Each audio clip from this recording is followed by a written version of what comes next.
Brand हा शब्द बाजारपेठेतल्या उत्पादनाला वापरला जातो। ठाकरे ब्रँड या शब्दावर नीलम गोरेंची खोचक टीका। तर कुणाचं नाव घेताय म्हणत राऊतांनी फटकारलं। ठाकरे बंधू उद्या विजय मेळाव्यानिमित्त एकाच मंचावर येणार। वरळी डोम परिसरात ठाकरे बंधूंसाठी बॅनरबाजी। बाळासाहेब दोन्ही बंधूंना आशीर्वाद देत असल्याचा फोटो। उद्याच्या ठाकरे बंधूंच्या विजयी मेळाव्याला काँग्रेस आणि शरद पवारांच्या राष्ट्रवादीचा पाठिंबा। हर्षवर्धन सपकाळ मंचावर उपस्थित राहणार, तर वैयक्तिक कामामुळे पवार उपस्थित राहणार नसल्याची माहिती। उद्धव ठाकरे बाळासाहेब ठाकरेंचे झाले नाही, तुमचे कसे होणार? रामदास कदमांचा उद्धव ठाकरेंवर हल्लाबोल। राज ठाकरेंनी जपून पुढचा विचार करण्याचा दिला सल्ला। व्यापारी आहात, व्यापार करा, आमचे बाप बनण्याचा प्रयत्न करू नका, संदीप देशपांडेंचं विधान। तर महाराष्ट्रात मराठीचा अपमान केल्यास कानाखालीच मारणार, देशपांडेंचा इशारा।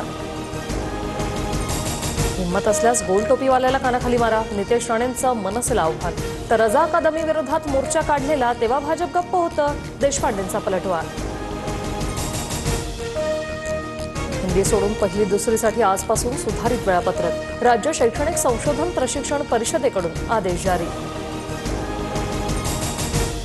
महायुतीमध्ये महामंडळ वाटपाचा फॉर्म्युला ठरला। सर्वाधिक आमदार असल्याने भाजपच्या वाट्याला 48% पद येणार, शिवसेनेच्या वाट्याला 29%, तर राष्ट्रवादीला 23% महामंडळ मिळणार।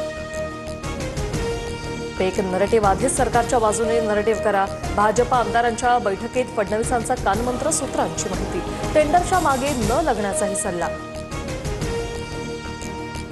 केंद्रीय गृहमंत्री अमित शहा आज पुणे दौऱ्यावर। थोरले बाजीराव पेशवे यांच्या अश्वारूढ पुतळ्याचं अनावरण। मुख्यमंत्री फडणवीस यांच्यासह दोन्ही उपमुख्यमंत्री उपस्थित राहणार। बाबा सिद्दीकींच्या नावावरील मोबाईलचे तपशील मिळवण्याचा प्रयत्न। वांद्रे पोलिसांकडून एका अज्ञात व्यक्तीविरोधात गुन्हा दाखल। शक्तीपीठ महामार्ग रद्द करण्यासाठी सरकारला सद्बुद्धी दे, मविया नेते विठ्ठलाला साकडं घालणार। काँग्रेस नेते सतेज पाटील, राजू शेट्टी पंढरपूरसाठी रवाना। छत्रपती संभाजीनगरात काळा गणपती मंदिराजवळ भीषण अपघात। भरधाव कारने 5 ते 6 जणांना उडवलं, 2 जणांचा जागीच मृत्यू। नाशिकमध्ये अनेक भागात मुसळधार पाऊस। गंगापूर धरणातून 3716 क्युसेक पाण्याचा विसर्ग। गोदाघाट परिसरातील दुतोंड्या मारुतीच्या गुडघ्यापर्यंत पाणी। खासदार धैर्यशील माने बेळगाव सीमाप्रश्नी तज्ज्ञ समितीच्या अध्यक्षपदी। महाराष्ट्र सरकारकडून प्रसिद्धीपत्रक जारी। समितीमध्ये 7 जणांचा समावेश। राज्यात 24 तास वाळू वाहतुकीला मुभा। महसूल मंत्री चंद्रशेखर बावनकुळेंची मोठी घोषणा। तर घरकुलांसाठी 5 ब्रास वाळू मोफत दिली जाणार। सांगलीत रक्ताच्या थारोळ्यात आढळला महिला डॉक्टरचा मृतदेह। हाताच्या नसा कापून गाडीत आत्महत्या केल्याची माहिती। प्रकरणाची निष्पक्ष चौकशी करण्याची नीलम गोरेंची माहिती।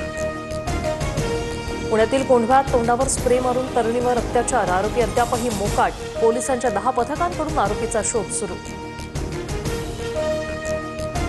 बीडच्या केज तालुक्यात जुन्या वादातून 4 जणांवर कोयता लोखंडी रॉडने हल्ला। अंबाजोगाईच्या शासकीय रुग्णालयात उपचार सुरू। केज तालुक्यात पोलिसात गुन्हा दाखल। बुलढाण्यातल्या जळगाव जामोदमधील पंकज देशमुख आत्महत्या प्रकरणी आज सर्व पक्षांकडून शहर बंदचं आवाहन। या प्रकरणाची सीआयडी चौकशी करण्याची मागणी। नागपूरच्या काटोल रोड आणि रिंग रोड चौकाजवळ बिबट्याचा कुत्र्यावर हल्ला। महाराष्ट्र बांबू विकास मंडळाच्या कार्यालयातील घटनेने खळबळ। घटना सीसीटीव्हीत कैद। आषाढी एकादशीच्या सोहळ्यासाठी पंढरी सज्ज। 5 लाख भाविक दाखल। पदस्पर्श दर्शनाची रांग मंदिरापासून जवळपास 7 किलोमीटर लांब।